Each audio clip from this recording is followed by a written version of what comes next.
everyone, to our next installment of our podcast. Today we're talking about digital revolution in the food service. I got two perfect candidates and my co-host, let's put it that way, to talk more about this topic today. I have Chef KK.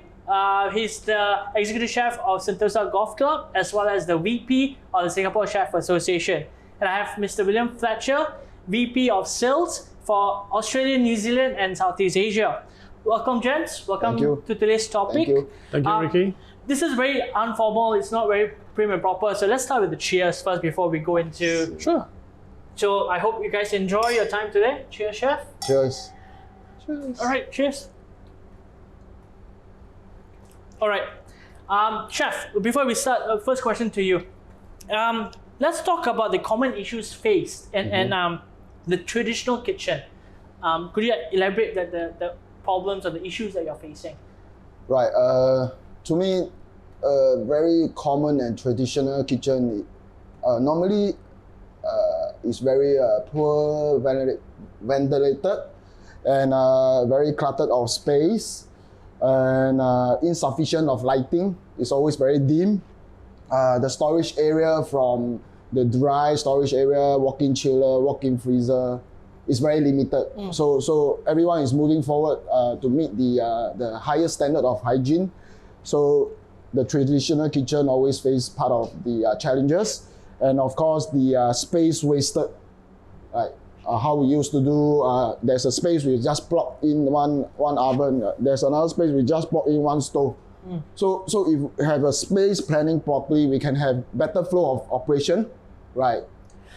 Oh, Mr. William, now you've seen like a lot of kitchens are a bit old. Not a lot of new kitchen space are coming on board. But how can that help? And how does technology fit into it? Well, thanks for asking the question. And first of all, welcome to our new Welbilt kitchen at Kaki Bukit, right? And exactly to what you mentioned, Chef. These are the key intrinsic pain points that a lot of chefs go through, especially in older kitchens, right? Where you have an issue with lighting or HVAC or poor design, right? Where it sort of makes you walk that extra step to do something at which you didn't have to do if the kitchen was designed in a better fashion.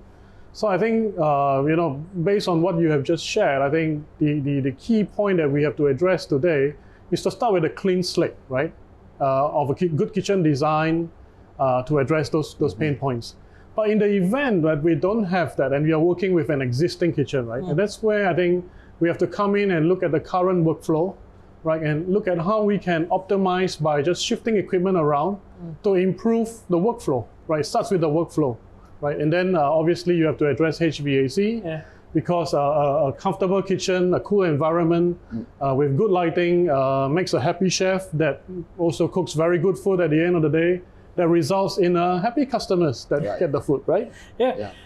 William, now maybe you can explain how digital technology simplify the process. Because now you're in a phase where we have the traditional chefs who still prefer the traditional ways.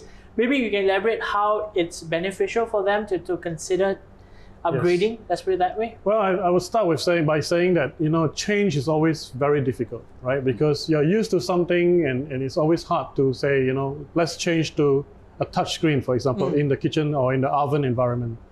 But that's where we at Welbilt, always bring our customers into this experiential center, and we show them step by step how we can help them manage this change. And at the end of the day, 99% of the people that come through this kitchen, they experience the simplicity of how going from knobs and dials to a touch screen is so easy. More so in the technology of today, where folks are using touchscreen iPhones and tablets, right? So the interface is not that different. It's just applying it into the cooking environment and understanding how it works, right? So take, for example, the combi oven behind us, right? Our chefs are able to illustrate time and time again that you have a 6-tray or 10-tray oven, and in a traditional way of thinking, you cook by the batch. But in an a la carte environment, we are also showing the chefs community how you can use the tray cooking system, right? So you are doing mixed loads, different timing, right? And they're all coming out at different times where you can put a meal together very, very quickly in a small footprint of a kitchen. Chef, now you are, let's say you're caught in between. You have the experience of the old school way, traditional, and now you are also promoting per se modern technology in cooking. So what's your thoughts on digitalization in the kitchen? I think one of the main thing that it helps the kitchen operation is the combi oven. I call it the smart oven now. We got smartphone, as what I mentioned. We got the smart TV. So to me, it's the smart oven. We can do Wi-Fi. We can touch screen.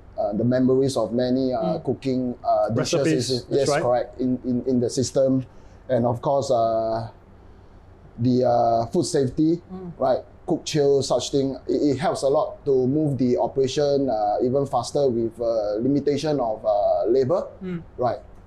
So it's a good thing you say about speed cooking and all that, because I know Welbilt is doing something. Absolutely. It's called within the 30 minutes, under the 30-minute barrier. That's right. So maybe you want to elaborate more a bit on the. And I think just to build on what Chef KK just mentioned, right? Cooking to inventory, cook chill. So you do 80-20, you cook 80%, and then you finish off in the kitchen environment using rethermalization, right? So I think these are the points that we want to address, where you can break that 30-minute barrier using a combi oven in that environment. Having said that, we are also introducing technologies like Mary Chef in the high-speed cooking. So in that space, we are able to assemble a product in under a minute, right? From the chiller to the oven, assembled, dine-in or delivered in under a minute. Right. And what we're all about is actually illustrating to a chef like Chef KK. In his environment, we look at his menu, we look at the trend, and we look at how we can improve and help him improve the speed of service and delivering consistent products time and time again. Right. Before I end this topic, how can consumers, because we're all talking about back-end F&B, how does the end consumer benefit from when things become digital? Chef, maybe you want to elaborate more on that?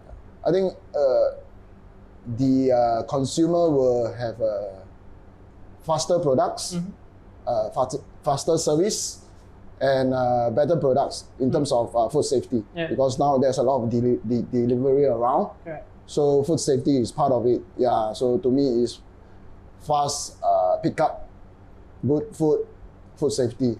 Yeah.